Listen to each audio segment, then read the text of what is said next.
So I saw someone asked about the lead Zeppelin that the Mythbusters made. I wanted to talk on that as the bigger you make the balloon, the less surface area relative to the internal volume you have.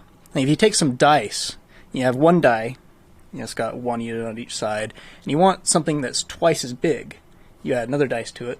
That's not a cube. You have to add 8 dice to make a cube. Right. So you double the surface area, but you multiply the internal volume. If you double the radius, you multiply the internal volume by a factor of 8.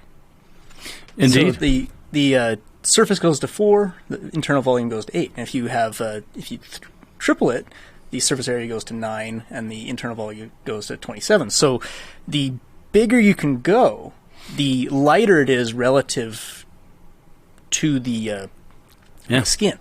If you can go big enough.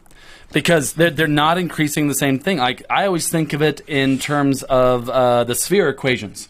Right. If you go with the surface area of a sphere, it's being multiplied by r squared. Right, exactly. If you go with the volume, it's 4/3 pi r cubed. Uh-huh. Right? So every time you add radius, your surface area is only squaring, whereas your volume is cubing. So the bigger you get, you're always winning that as long as your materials can handle it. So it's entirely possible to make a balloon out of metal. Yes.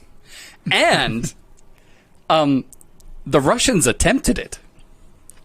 Yeah. It was a Dr. Schwartz, who's a Polish engineer who was living in Russia when this whole dirigible arms race was going on between Germany and France. Mm-hmm. Well, kind of. It hadn't really gotten that far.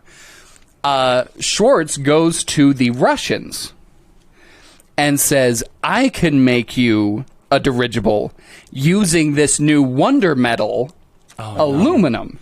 So I've made aluminum balloons using the aluminum foil. Mm-hmm. Nice. And get it fairly large, and then when you fold it over, lap it and add a little bit of JB weld to seal it real well. I've gotten balloons to float for months because the metal is really good at stopping the gases from leaking out. It's true. Aluminum does... when you talk about gas escaping, and that's one of the issues that you run into with a balloon, with an aerostat, is that your lifting gas is trying to escape. Aluminum is very good at resisting that. But this Dr. Schwartz did not try to do lifting gas cells inside of the balloon. Oh, yeah. He filled the whole balloon with hydrogen. That's not such a good idea, though. In the middle of the Russian winter. When you're expanding and contracting gases, and when things are very cold, some interesting things happen. Basically, his balloon imploded, destroying all of this very expensive aluminum, and he was chased out of the country by the secret police. Zeppelin... Fold it up and melt it down again? Zeppelin was later accused of stealing pieces of his design from Schwartz.